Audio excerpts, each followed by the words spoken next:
Here with some tips is Senior Veterinarian Officer at the American Animal Hospital Association, Dr. Heather Loenser, and her dog, Calvin. Hi, Heather. Hi. Good to see you. Hi, Calvin. All right, so we do have to think about our animals because the high heat and other hazards can endanger them. Absolutely. That's why I actually have this cooling vest on Calvin. These are really good tools.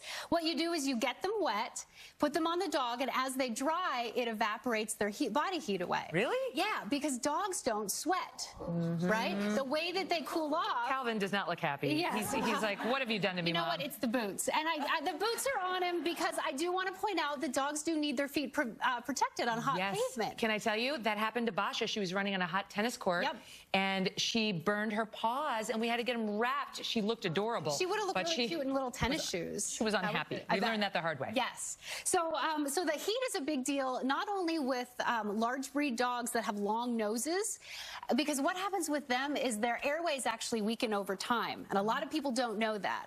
A lot of people do know that our squishy-faced dogs, like Basha, and French Bulldogs and Boston Terriers, they have a lot of difficulty breathing, just in general, right? Does she snore? Oh my God, so loudly. Exactly. So she's actually at risk for heat stroke too. So if you think your dog might be having heat stroke, I want to tell you one thing. If you only remember one thing I say, it's this: if you think they're overheating, you need to cool them off slowly, not fast. So don't pick them up and throw them in the lake or put the cold water on them from the hose. Because if you do that, they're going to cool off too quickly, and they could have fatal consequences. How do you cool them off slowly? You actually, again, mimic sweat, because again, they don't. And I like to take a towel with warm water and put it over the parts of the Calvin, body. he's like, this is going from bad to worse. I gotta wear.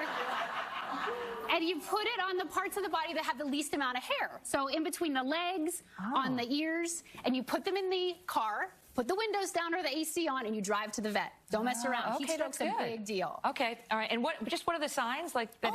A lot of excessive panting. Like, you know, when they'll pant with their tongue on the side, like that. Yeah. And getting really lethargic and glassy-eyed.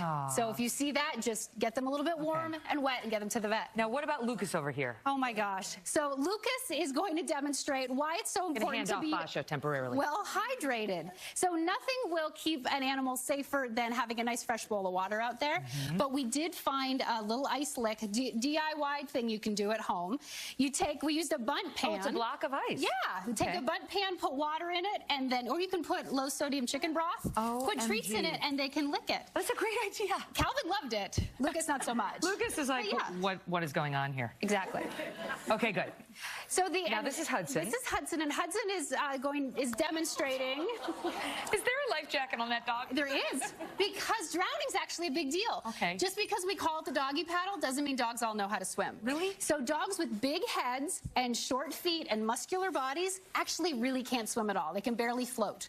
Wow. So that's why life jacket's so important. So whenever they're around water, which, you know, technically we are, so that's why we have the life jacket. He wasn't going to drown in this. No, he was not. But you do want to find a life jacket that fits well. So you measure around the chest and the abdomen, and you don't want to have any more than 2 fingers between the life jacket, the life jacket and the dog. And I do like that this has handles on it, so in an emergency you can hoist her back up. Have you ever put a life jacket on your dog?